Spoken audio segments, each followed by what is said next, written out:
السلام عليكم، اهلا بيكم في قناة تجهيزات دودو. النهاردة هنعمل روتين حلو قوي. هنعمل الغدا وبطريقة حلوة وجديدة، يعني انا مشوفتش فيديو عملها قبل كده. سهلة قوي. وكمان هنعمل الفول السوداني بطريقة سهلة قوي وحلوة.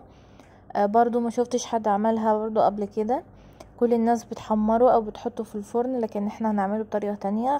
تابعوا معايا في اخر الفيديو. بص، انا هنا كنت جايبه نص فرخه وغسلتها كويس قوي بالملح والليمون، وبعدين هنا كنت بتبلها بالملح والفلفل. تمام. وبعدين بنسلقها عادي خالص، و بنحط بقى ميه في سخنه في شوربه، ونحط الحبهان ومرقه الدجاج ولا قراوله. تمام. وبعدين بقى نحط الفراخ.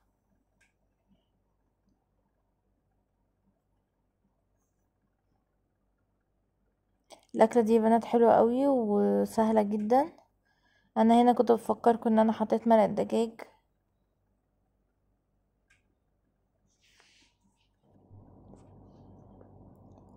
تمام. وهنقفل بقى عليها كده. طبعا متقفليش خالص، يعني اقفلي بس سيبلها مسافة كده علشان الشوربة ما تفرش. هنا كان عندي سمبوسة جاهزة، فقلت هتبقى حلوة مع الاكلة دي، وخصوصا ان انا هعمل فراخ بالصلصة، فاعمل بقى معاها سمبوسة كده هتكون خفيفة. طبعا الريم لازم يتشال على الفراخ.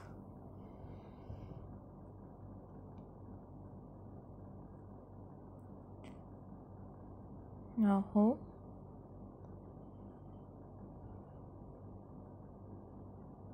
قولولي بقى ايه اكتر فيديوهات بتحبوها ليا، يعني هل الروتين ولا المشتريات الجديدة بتاعت الاوردرات، ولا فلوجات مثلا لأماكن مختلفة. هنا بقى كنت بحضر مشروب كده مع المقاطعة بقى. كنت جايبة بيبس اويزيس الكولا، وجايبة بيج برتقال. حضرهم كده يبقوا مع الغدا. تمام. بعد كده هبدأ بقى احمر السمبوسة بتاعتي. انا كنت جايباها بالجبنة واللحمة المفرومة. هنا كنت بصفي الزيت، جبت الصفاية كده وصفيت الزيت لانه كان فيه شوية شوائب من قبل كده. انا بحب دايما احمر بالكسرولة.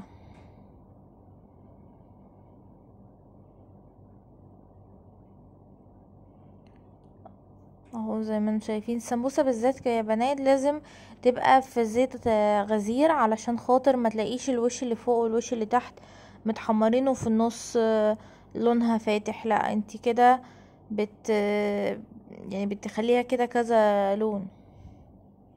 لكن افضل حاجة ان انتي تحطي السمبوسة في زيت غزير، فعشان كده مخليه الكسرولة دي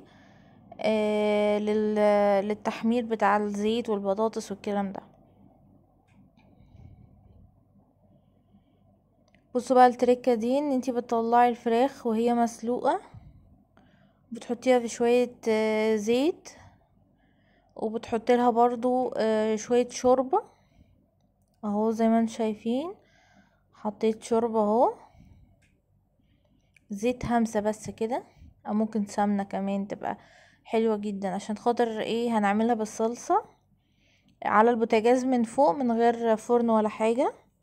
طبعا في ناس بتحب تعملها في الفرن، بس انا الطريقة دي بصراحة نجحت معايا حلوة قوي، وبحبها بالطريقة دي. يعني انا مبحبش الفراخ المحمرة، بس دي بقى ليها نكهة كده بالصلصة حلوة قوي. هتشوفوا معايا شكلها عامل ازاي في الاخر. تمام. انا هنا كده حطيتها مع شوية شوربة. ومولعة عليها النار. نجيب بقى اللي هو البرطمان بتاع الصلصة، وندهن الوش بتاعها بقى كده.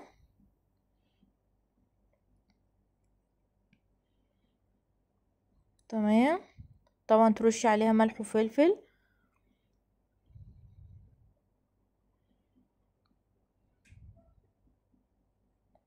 عندك قوطة برضو حطيها معاها،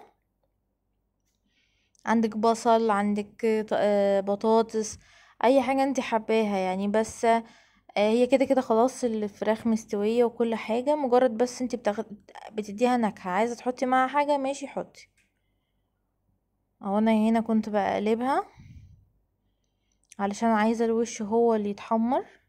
وبنغطيها بقى يا بنات شوية كده بتاع حوالي 10 دقايق. بس اهم حاجة بس ان المية او الشوربة ما تنشفش. بعدين هبدأ اقلب بقى السمبوسة بقى دي. تمام كده. هفتح بقى بوريكم شكلها. ولما الصلصة بقى نزلت في الشوربة، بقت المية كلها كده لونها صلصة.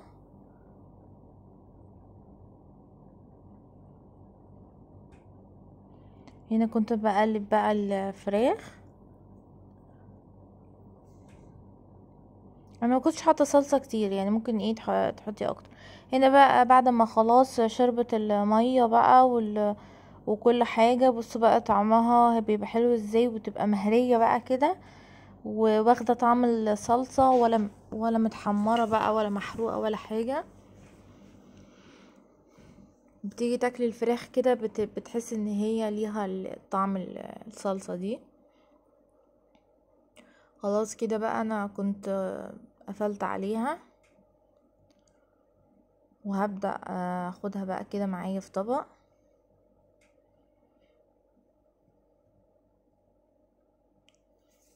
تمام. عايزة تزودي الصلصة اكتر من كده بقولك يعني عادي يعني. عايزة تديها وش تحمير لو انتي بتحبي تاكلي الفراخ متحمرة، برضو لو سبتيها شوية هتحمر وتعمل طبقة كده زي الشوي كده. هنا بقى كنت بنعمل حلو مع بعض. بس انا كنت عاملة زبادي، احاول ان شاء الله اعمله لكم في الفيديوهات اللي جاية. زي ما انتم شايفين اهو كان جميل قوي، كنت بفرجكم عليه. بس انا بحب قوي الزبادي بالفراولة.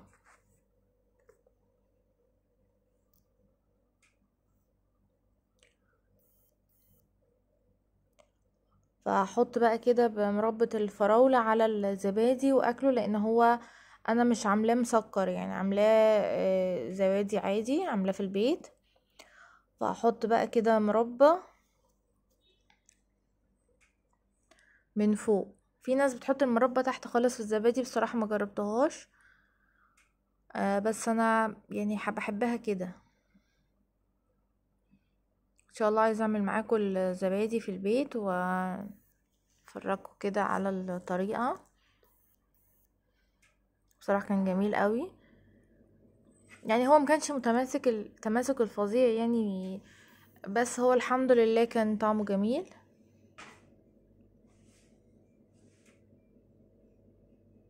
وبالهنا والشفا. بعد كده بقى هنعمل حاجه بقى مفاجاه بقى، اللي هو الفول السوداني. اهو بصوا انا كنت جايبه كيس كده فول سوداني.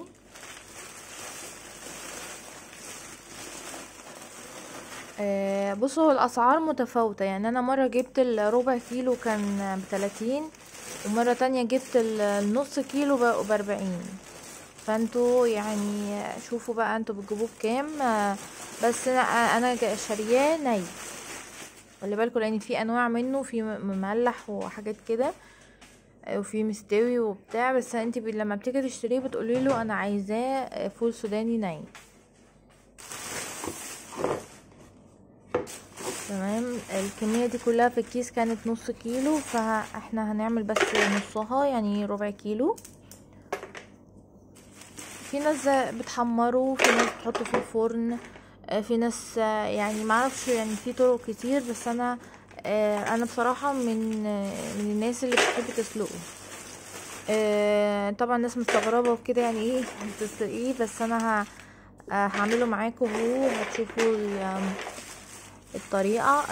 هو الافضل ان انت تعملي الكمية كلها بصراحة، بس انا يعني بخاف من الرطوبة وكده لانه بيبقى مسلوق وفي مية وكده، فبخاف ان انا اخزنه عندي علشان ما يبوظش يعني. لكن انا لو عليا انا اعمل الكمية كلها، بس انا عشان خاطر مش عايزة اخزنه ومش عايزة احطه في الثلاجة، فبعمل على قد المرة اليوم الواحد يعني، ده كده هيقضيني يوم واحد. تمام، لان هو بيتسلق مدة طويلة، هو تقريبا هيقعد معانا ساعة سلق. تمام. احيانا بيبقى نضيف واحيانا بيبقى فيه زي رواسب كده، فانت طبعا لازم تغسليها كويس قوي.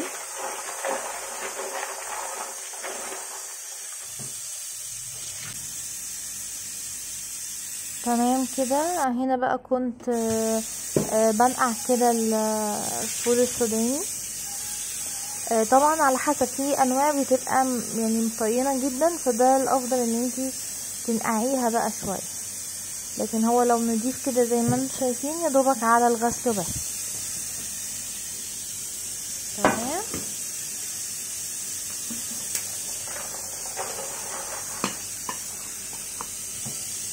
قلت برضو كيلو تاني كده خلاص، اللي هي الشطفه الاخيره. بعد كده بجيب الحله،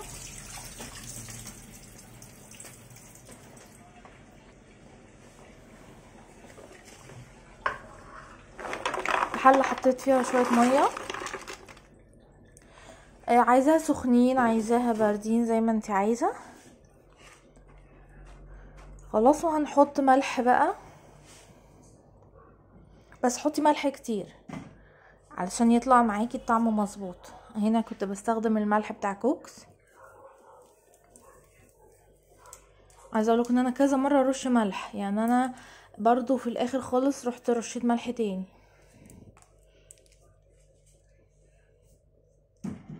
تمام، وتقلبيه بقى كويس قوي بايديكي كده.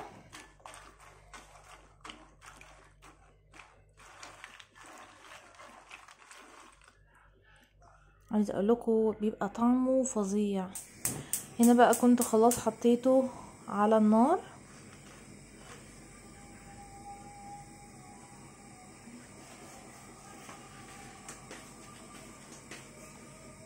بيبقى احلى كمان من اللب والسوداني الجاهز. اوكي، وغطيت نصه كده، هنا كان في نص السوا زي ما انتم شايفين اهو.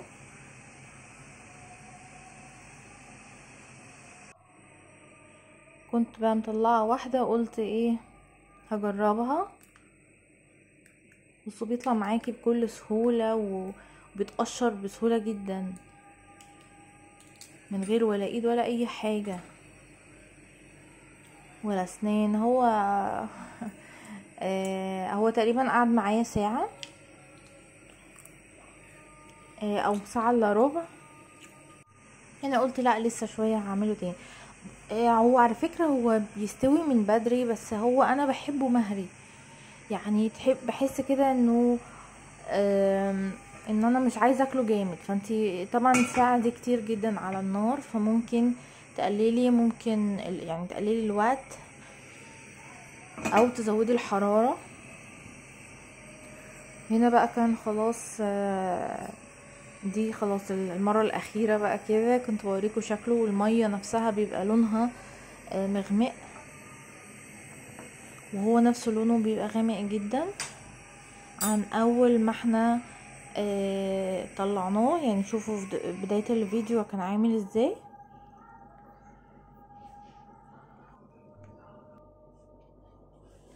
تمام، هجيب بقى صفاية كده احطها في الحوض علشان ادلق فيها بقى الفول السوداني اللي بيبقى المية معاه. وزي ما انتم شايفين لونه غامق جدا. بيبقى طبعا سخن قوي. فهنا رحت قلت هبله كده بالميه الساقعه بقى من الحوض. عشان كده بقول لكم ان انا ما بحبش اعمل كميه كبيره، عشان خاطر بخاف يعني يبقى فيه رطوبه وكده ويبوظ مني. هنا كنت بوريكم اللون الاساسي اللي احنا كنت انا اصلا شارياه بيه. شايفين الفرق اللون، وشايفين المسلوق بيبقى عامل ازاي. ودوقوا الطريقه دي بصراحه حلوه جدا. اهو بصوا، شوف زي ما انتم شايفين بيبقى الكفر بتاعه كده مهري كده، بيطلع معاكي بكل سهوله. والسودانيه كده بيبقى ليها طعم كده مملح، حلو قوي. وبالهنا والشفا، وحاولوا كده تجربوا الوصفات دي وقولوا لي ايه رايكم. هنا كنت بقول لكم ان انتوا يعني اول باول كده تنضفوا الحله، عشان خاطر اللي فيها ده ممكن يلزق. فتجيبوا الاسباتيولا كده تكحتي فيها كده بالسباتيولا، علشان خاطر ما تبوظيش الليفه وما تبوظيش الحله. يعني هي الاسباتيولا اسهل حاجه يعني. واعملوا لي لايك بقى واشتركوا معايا.